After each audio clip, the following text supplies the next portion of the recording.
नमस्कार दोस्तों।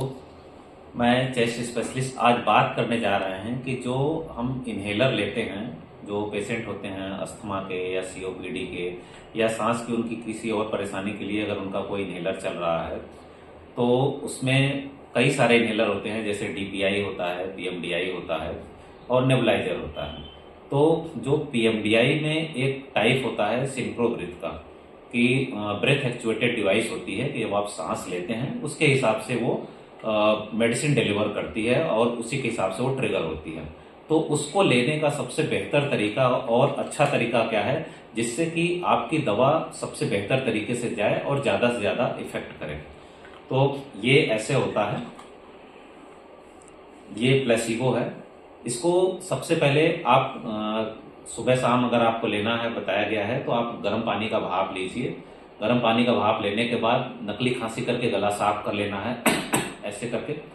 उसके बाद फिर आप अपने फेफड़े को खाली करना है, ऐसे करके आप फेफड़ा खाली कर देते हैं।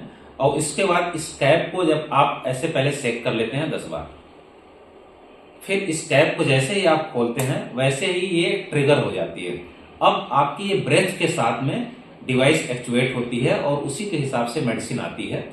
और आपको इसमें धीमी लंबी गहरी सांस खींचनी है और जितनी देर तक आप इसको घसीट के खींच सकते हैं उतना ज्यादा बेहतर है। तो सबसे पहले सांस को बाहर छोड़ देना है।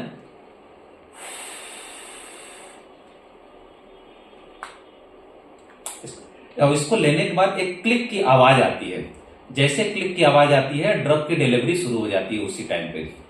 तो अभी आप देखिएगा,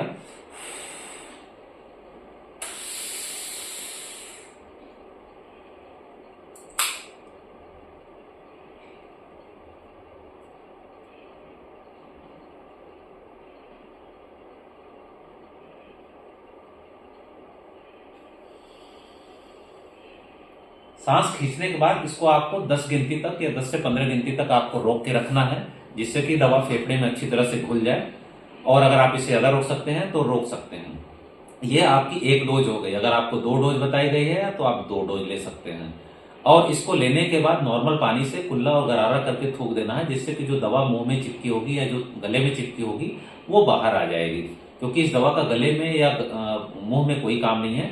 अगर ये लंबे समय तक ऐसे रहते हैं तो छाले भी बनाते हैं। फेफड़े में दवा चली गई, उसके बाद आपको नॉर्मल पानी से कुल्ला गरारा करके थूक देना है।